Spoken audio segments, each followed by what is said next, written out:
I'm sitting here across Mr. Sudarshan Nagaonkar. He's an author by profession, that's right.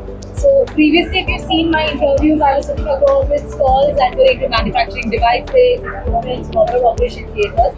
But now I'm sitting with an author. And there are a lot of things that he would like to tell us, his background, your introduction, from where you come, what you're doing, and there's something mysterious that he's going to tell us towards the end of this clip. So over to you, sir. Yeah. So about my background, I'm MTech from IIT Bombay, and I was in software domain for some time, and then I got into medical devices because of my passion for life as such. I have been active in surgery technology domain for last 10 years. I have I'm expert on energy sources predominantly, like electrosurgery. However, I give presentation on other topics as well within surgical space. I've given presentations to more than 800 surgeons so far. I have trained more than 1,000 biomedical engineers. So, and I'm very passionate about educating people about technologies. So from educational field that you have come to something that we have behind us today. Right. What is this transition? Or if you could tell us about this journey so far. Yeah, so see, what I realized being in the surgery space is that the role of technology is increasing day by day. Yes. The technology is becoming more and more important for surgeons, and the surgery is also progressing partly because of technologies. Yeah, okay. However, what I felt was that there has not been too much efforts by people to educate surgeons to depth on technologies. Whatever surgeons learn, they typically learn from their mentors or their teachers, but there is a need to do more, and that's why we thought we should focus on surgery-related technologies. So India is today also not that greatly driven by technology, and that culture still needs to get inside. So what's your opinion on being dependent on technology in either manner? Look, I mean, the technologies in Indian operation theatre, or at least the Indian operation theatres of leading hospitals, are equivalent of the technologies available, probably something like Cleveland Clinic in the US. So there is no difference between technology available in advanced countries and the technologies available here. Of course, I do see that there are some products which are launched in the US or Europe, but they are not launched here, predominantly because the per surgery costs are pretty high. Okay, but otherwise technologies are available here as well. On top of that, I feel a lot of Indian companies are doing a very good job of trying to match those technology levels. And yeah, I mean, Indian companies should focus and they will do it one day.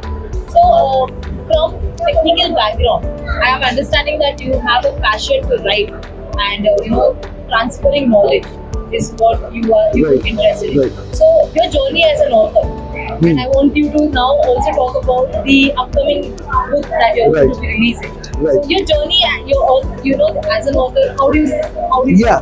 So the thought that I should write on this topic was in my mind in November 2017. Okay. But because of my other assignments, I could not really start. In May 2020, I thought of starting because of lockdown that gave us time. And it took quite a bit of time to complete it, but I'm happy it's out now.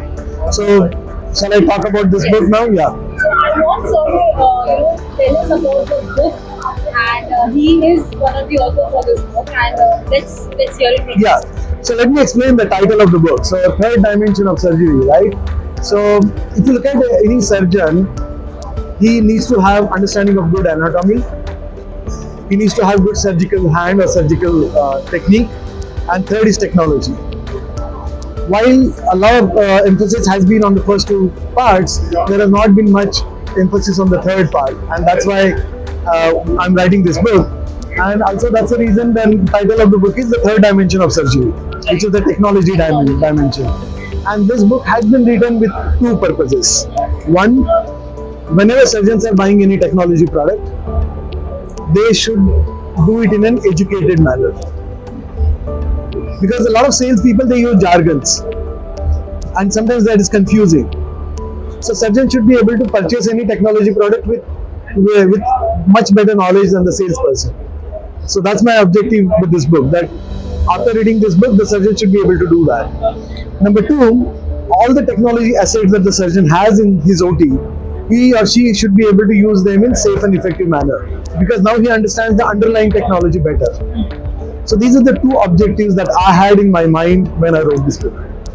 So I need to ask you this question. So when is this book going to be out? Yeah, so the manuscript is already submitted. The publisher is CBS Publishers, and we are targeting February 2023 for this book to be out in the print. And will this book be in a physical format, or how are you going to be released? So at the moment, it's going to be in the physical format.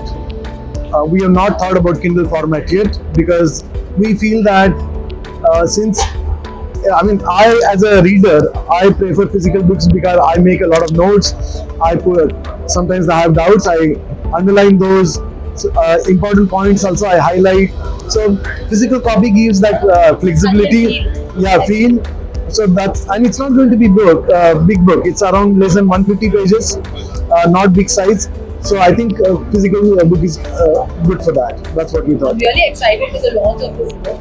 And the taglines for this book will be mentioned in the video below. I hope you will also take time out to go through the book, understand the new technology that Sir has tried to jot it down in his book and is trying to bring to you on a platform. Thank you. Yeah, sure. Yeah, I would like to add one more thing. I forgot to mention about SAGES. So SAGES is Society of American Gastroendoscopic Surgeons, and they conduct one exam called FUSE. And I passed that exam in 2019. I was probably the fourth person in India to pass that exam, that's the FUSE here. Okay, and it's typically the surgeons who appear for the exam. Okay. And I'm happy to share with you that I am on the committee of FUSE of SAGES. Oh, that's great. That's a great achievement for India, I think. Right. Because you're there at such a high level in a committee. Right. Thank you.